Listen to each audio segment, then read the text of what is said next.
Last year, the independent news organization ProPublica reported it found more than Last year, the independent news organization ProPublica reported that it found more than 1,000 cases of contamination. So, in order to discuss this further, we have a representative from the industry today with us, SWest. Thank you for being on my show, Hi, Sarah. thank you for having me. Sarah, I just gave you a rough overview of what fracking actually is, but I want to hand it over to you. Explain to our audience how it works and why it is not dangerous according to your group. Okay, so I do public relations for Chevron Corporation, and we are one of the head leaders in hydraulic fracturing right now, and I want the public and you to know that it is a safe technology. We do use the 99.5% sand and water combination you talked about. However, we use a very safe technique in which we inject the water into the rocks to take old abandoned wells, either gas or other chemicals that we use every day in the United States. And what we do is we brush out the harmful chemicals with the hydraulic fluids, and we take the remaining fluids and are able to use those and repurpose those for Americans. This is so helpful because it actually is going to alleviate American dependency on foreign oil distributors.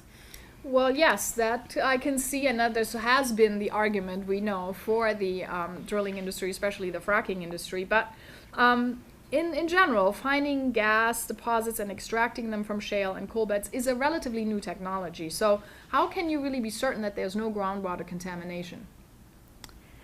We can be certain from tests that our engineers and our geophysicists do, We work with Professor Mark Zoback of the geophysicist and head of Stanford Geophysicist Department at Stanford University. He was also on the Obama administration last term, and he has proven over and over again, as well as the U.S. Geological Association, that there is no link between fracking and contamination of the water in any of the wells that we have repurposed.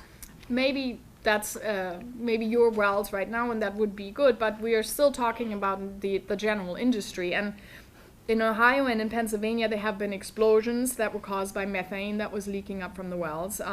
Researchers in Texas have found arsenic in some of the groundwater. And one of the things you mentioned, I mean, fracking literally cracks open ground that has lain there undisturbed for millennia. So that is an issue. So how can you honestly guarantee that there's no leak? How can you be certain that there's truly no contamination of the water? And what kind of safety measures are you really taking?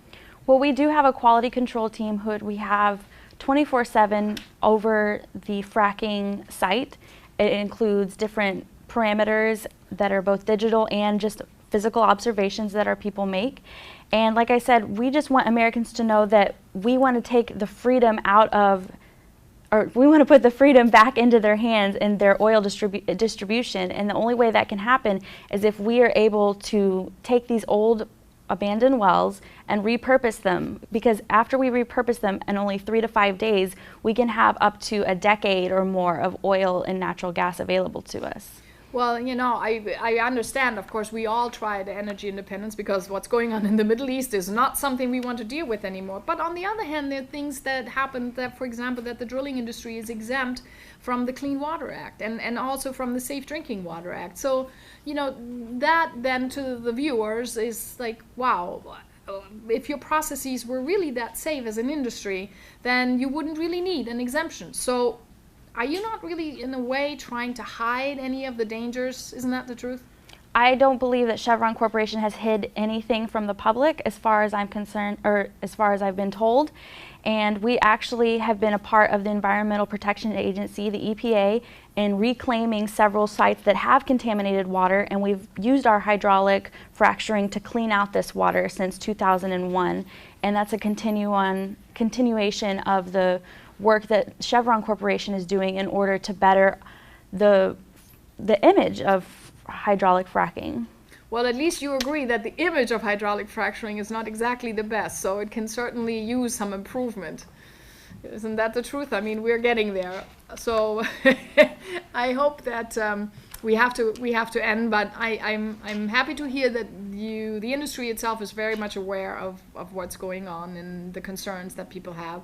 So hopefully, you know, with your and Chevron's ideas for the future, we might actually get there somewhere. All right, thank Thank you you for so having much me. for being on my show. It was great having you. Thank you. And I'm sure we'll see you again next year.